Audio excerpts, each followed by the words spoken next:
Dr. Thomas may or may not be here when the late morning Q&A session takes place. So she's willing to entertain some questions right now. So if you all have a question, raise your hand and I'll run a microphone out to you.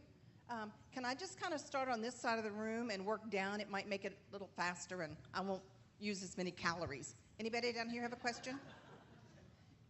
Then let me do it and I'll go all over. Hi, doctor. Would you mind defining what a protein is? Because we always think of proteins as good things, and I have a feeling there's good, the bad, and the ugly with proteins. And could you just define that for me, please, as far as in the brain? Wow, what a question. So proteins are good things, okay? Our body is made of proteins. But sometimes a protein can be miscoded when it's formed, okay? So we have our genes, our genetic makeup, and the purpose of our genes is to produce products that make us, that create us and make us who we are and make us function. And most often that product is a protein of some kind, okay? So alpha-synuclein is a normal protein, okay? It's a normal protein in our brains, and it has several functions, actually.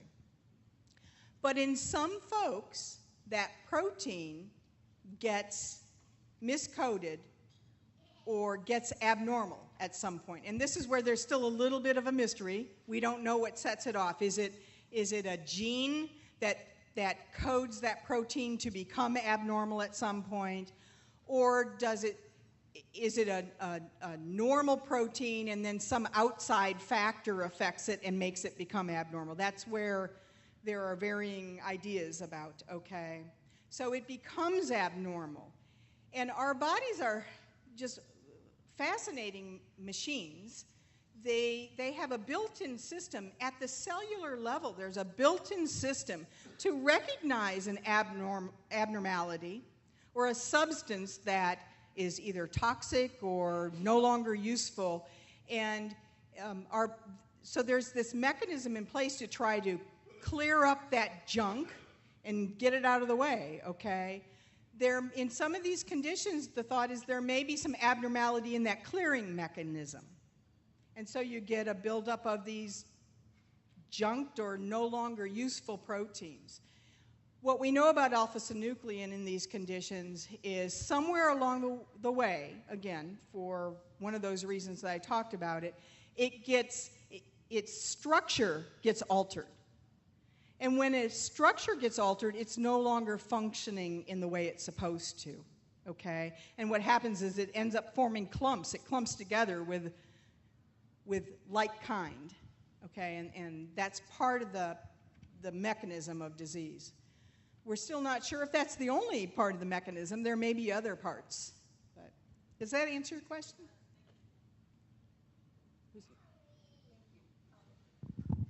While I'm walking to the next question, here's one that came in from our webcast.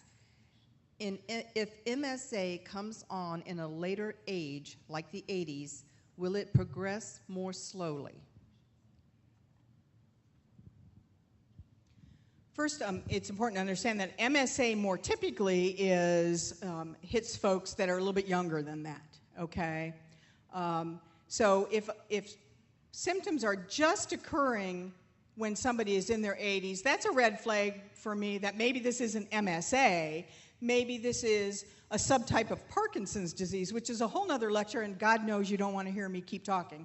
So that would be a red flag that maybe this is a form of Parkinson's and not MSA, okay?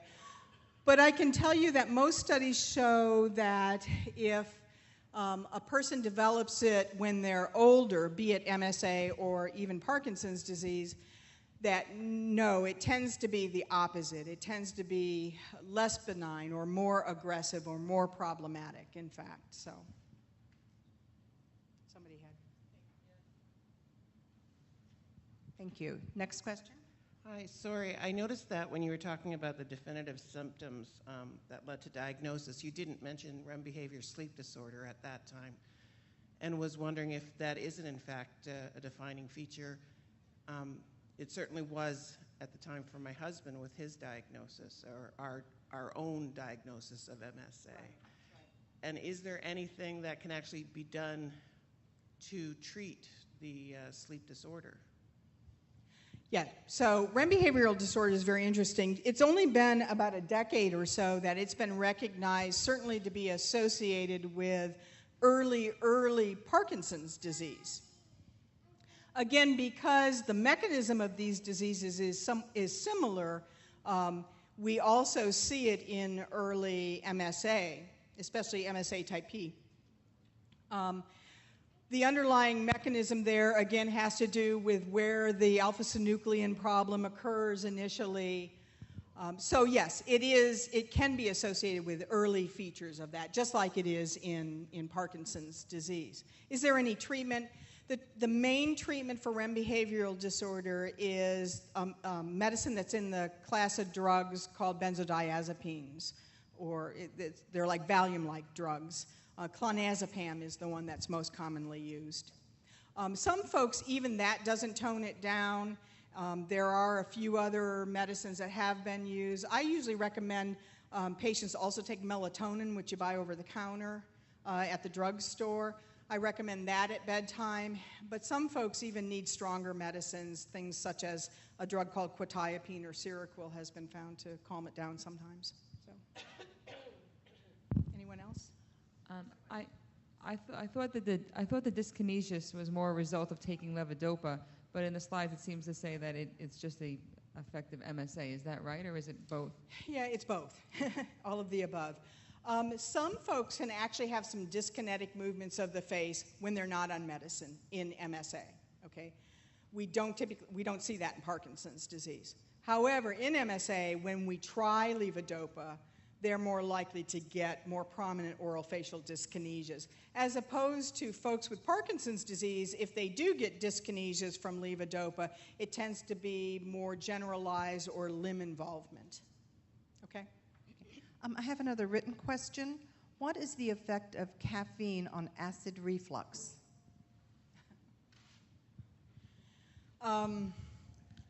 Good question. I honestly don't know. It's not a discussion that I have very often with patients. Being a physician, it would tell me that it probably worsens reflux. I know it does in me. So, but in terms of how that relates to, is it any different in multiple systems atrophy or Parkinsonism, I don't have that answer. Hi, Dr. Tommy Gillard. Thanks for being here. Early on, I'm in my about 6.5 years since I've been diagnosed with MSA. Early on in my journey, I responded very well to electromagnetic stimulation, neuromuscular stimulation, but I had to go to LA or New York to get it. As my diseases progressed, it's kind of hard to get to the first places living here. So would that be a type of treatment that would be available in hospitals? Not that I know of. There are probably a lot of treatments out there that have been tried on an individual basis or small group basis that some people find benefit from. The problem is in this country, to be an approved therapy for something, which then makes it widely available, it has to pass all the muster of research and development, and there are many stages to that to be approved. So anything that hasn't gone through that, as physicians, we can't outwardly or heartily recommend. I can tell you my rule of thumb is I tell folks if it's not invasive, okay, so they're not hooking up an IV and pumping something into, that's invasive. Or if it's not draining your bank account, then if you want to try it, it's up to you. I'm not going to tell you not to, okay? I I assume since you put up there that there is some type of treatment that's being used currently? I'm sorry. Since you put that up on the screen, electromagnetic simulation, there is some type of treatment that you're using now in hospitals? Yeah, I don't know that. You had electrostimulation, neuromuscular stimulation? You know, and Dr. Chamali, being a neuromuscular specialist, might be able to answer that question better.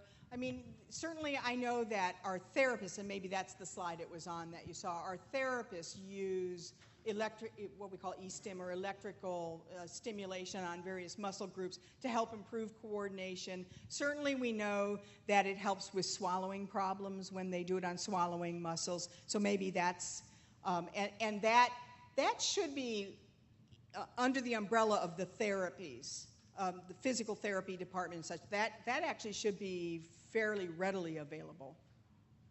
Okay. Yeah. For swallowing and speech, right. Okay. Yes, yeah. And again, many of the physical therapists also will use various electrical stimulation on muscle groups to help. We had another question that kind of ties in with that. Speech therapy benefits swallowing, and if so, what types? I'm sorry, can you repeat that? It just said, does speech therapy benefit swallowing, and if so, what types? Kind of ties into what you've been talking about a little bit. Speech therapy is the mainstay of treatment for swallowing disturbances. I'm not sure what the second part of the question. What types of speech therapy? Okay. So if we have early symptoms and very little swallowing problems, okay, going through the Lee Silverman voice technique itself, which greatly improves voice volume and projection and articulation, will secondarily help swallowing to some degree, because you're really exercising all of those muscles that are important. The facial muscles, the tongue, some of the breathing muscles and stuff. So there will be benefit there. When you get into more swallowing difficulty, then the speech therapist has to take a little different approach. And there's not a single modality that's used. Your speech therapist will see where the problems are that lie with you. You know, are you having more problems swallowing liquids? Are you having problems with certain foods? That type of thing. And they will gear the therapy toward that. And then, as you just mentioned, certainly some electrical stimulation and such can be beneficial. Rather than the electrical, can you hear me? The electrical stimulation, within Australia we have the Bowen technique, which is a kind of massage, but it's not a rubbing massage. It's more on the nervous system. And that, I imagine, has a similar effect to the actual electrical stimulation. It's non-invasive. My husband has it every week, just a small program every week. And it relaxes the muscles. If he's having trouble swallowing, our therapist deals with that issue. If his legs are hurting, she deals with that issue. She seems to be able to find something, and I guess it's on pressure points and that on. And I'm sure it's in America as well. It was designed by a couple in Australia, but I think as far as I know, it's around the world. Yeah, or a variation of it. Yeah. Okay, so I think what you're describing is very similar to acupressure. No, not really. It's more like a stimulation, and I think it would probably be closer to the electrical stimulation of.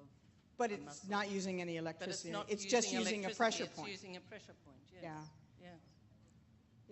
It actually is similar to acupuncture. There is a stimulation, depending on how you approach it, but there is a stimulation. But that whole system that you describe of the points on that system is very similar. Yeah. I don't know by what name it goes. It is in, I'm sure it's in the States. And it is Bowen Therapy. That's Bowen, if anyone wants to look it up. And it's highly recommended. Okay, thanks. Good information. Here's another one that was written down, compression stockings. Are they to be worn even if lying down or when it hurts to wear them? What do you tell people?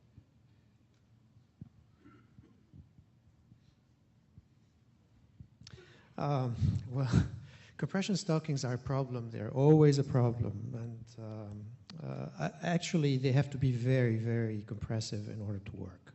So the compression stockings that are like 20, 30 millimeters of mercury in compression that go up to the knee, frankly, those don't work. So if you really want to use them, they have to be up to here, to the waist, or at least to the mid-thigh, and they have to be 40, 50 in compression. So those are difficult to put on, difficult to remove. I would recommend that you have them on every time you're up and about, and make sure to remove them when you lie down. So because when you lay down, there's a risk that your blood pressure is going to go high, and when you wear the compression stockings, the blood pressure is going to go even higher, so you don't want that. Remove them when you lay down. And you could minimize that. Let's say you want to do like a half an hour nap or an hour nap. You don't want to remove your stockings for just half an hour. Make sure you raise the head of the bed, as Dr. Thomas was telling you. Thank you. I turned that over to Dr. Chamali because I figured he'd be talking about that when he talks about autonomic dysfunction in more detail. In regards to the question of should you, if they're painful, you know, again, you're likely to have that kind of pain or discomfort in the knee highs. And I really don't recommend the knee-high stockings because they have less of an effect anyway. They can be very difficult to get on, and they make little devices that you can find to help put them on. But there's no doubt about it, they can be a struggle. But they can be beneficial as well when used properly. I was diagnosed in 2009, but I didn't have this problem until last year, where I would get so dry, and my speech would be affected. People can't half understand me. And I would get so dry I couldn't even talk. Now, what is that exactly? Yeah, that's a problem I see fairly often. Certainly, number one, you want to make sure you're not in some medicine that's drying out your mouth, because a lot of medicines can do that. But we know that saliva production and the consistency of saliva can change in these conditions as part of the autonomic dysfunction. And so that's probably what you're experiencing. They make some over-the-counter products to try to help with that, things like biotin and such, which can be somewhat beneficial. You have to use them frequently, however. And it's important that you see your dentist frequently, because that change in saliva consistency and amount can affect your dentition and dental health as well. Okay, thank you. Have a question right here? Yes, I think you mentioned there's a possibility of antidepressants affecting movement disorders. Could you elaborate on that? Are there certain drugs that might cause that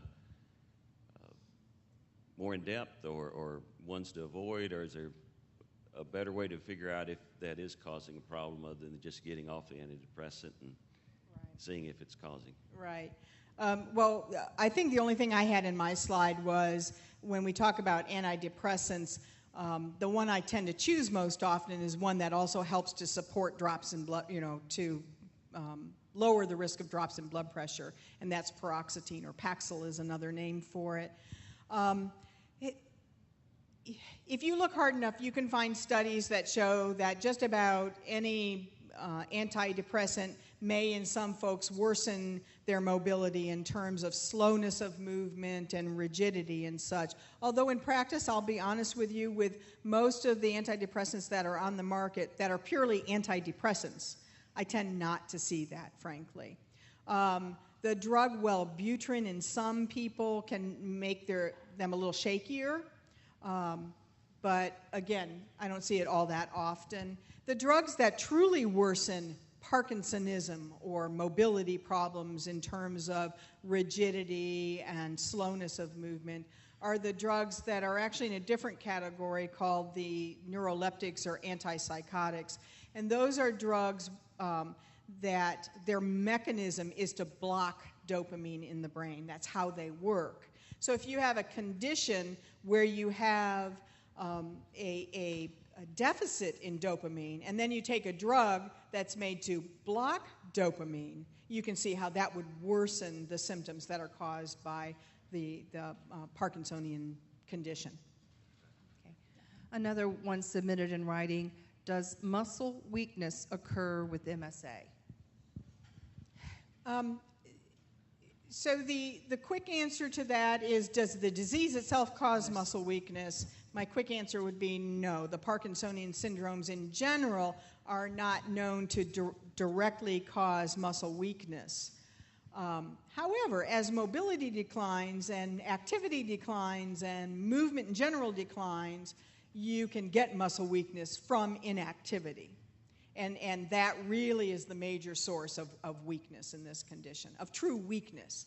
Now, just let me say one other thing about that, because I get this from patients all the time. They will tell me, you know, my left leg is weak, or my legs are weak when I try to walk. Well, you know, and yet I test the strength, and the strength is perfectly normal. So remember, these are conditions where the signal from the brain that's telling the leg to do what it needs to do, that signal is interrupted in some fashion. It's either slowed or blocked or something like that. And sometimes when that happens in you, okay, it's happening to you in your body, your brain doesn't really know how to interpret that slowing of that signal. And the easiest word to come up with is weakness, okay? But when in fact the muscle itself is not truly weak, okay? I had a question. If you have the MSA and the salt and the caffeine help, but you also have a pacemaker and stents and coronary artery disease, the hospital always orders the low salt and the decaf coffee. How do you balance that out? What's the right thing to do? Right. Well, first I always tell people when I make these recommendations that if they do have a cardiac condition, they also need to talk with their cardiologist about it and get their opinion. You know, it's very interesting, and I think we were kind of talking about this earlier. You know, I've got patients that, yes, they live most of their adult life with high blood pressure, and then they get MSA, and now they have low blood pressure. And this occurs in regular Parkinson's as well. Now they have low blood pressure, and in fact, if you have them check their blood pressure on a regular basis, it's always low, okay? They never any longer have episodes of high blood pressure, yet we struggle to get the primary doctors and the cardiologists to understand we're not worried about high blood pressure anymore. And so unless you've got another reason to be on like an antihypertensive medicine, a medicine to lower your blood pressure, you know, sometimes a cardiologist will use those drugs for heart rhythm and things like that. But if that's not the case, if they're only treating high blood pressure because for 25 years you've had high blood pressure, then they need to rethink that, okay? It's not unusual for people with these conditions to be able to get off of those drugs in a very safe fashion. Likewise, we traditionally tell people to avoid salt because it raises blood pressure, okay? It's a shifting in mindset. It's to come to the understanding that you're not battling high blood pressure anymore, or the majority of people aren't. There are some folks with these conditions that have what we call labile blood pressure. So, you know, sometimes it'll drop way low, but other times it's way high, and that's a whole different story. That's very difficult to deal with. But in the majority of people where simply their baseline is low, and then they stand and it gets lower, I mean, that's an issue because it makes you fatigued, it can make you, you know, not think right, it really impacts your quality of life. And so it's just about a shifting of a mindset, really.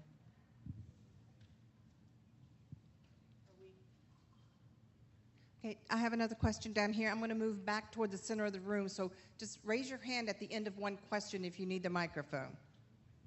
I would like to ask a very simple question. You've mentioned music therapy. Would you explain what music therapy is? No. Are you going to Yeah, defer to Dr. I'm gonna- Shamali? So we're very fortunate at the location we practice in having Dr. Shamali. Dr. Shamali was the developer of the music and medicine program at Cleveland Clinic for many years, and we stole him away, and he's now in our group. So I'm going to let Dr. Shamali talk about what is his heart of hearts and pet project. Thank you. I wasn't expecting to be talking about music today. Well, music therapy is simply using music in order to achieve a therapeutic benefit. That's what it is. So music has different components to it, including rhythm and melody, tempo and harmony. So we could play on all these factors of music in order to achieve clinical benefit. In the particular case of a gait disorder, rhythm is a very powerful trigger for our internal clock, which makes our gait work. So basically, gait is really very rhythmic, as you all know. And music is very rhythmic. So when we use the rhythm, we can trigger a precise gait, and we can decrease the likelihood of falling. We can increase stance, velocity, cadence, all these issues. So music therapy has developed a subspecialty to it called neurologic music therapy, which is music therapy applied to neurological disease. And this is what we are doing, and that many patients, I'm sure a lot of you in this room, can benefit from that. Thank you.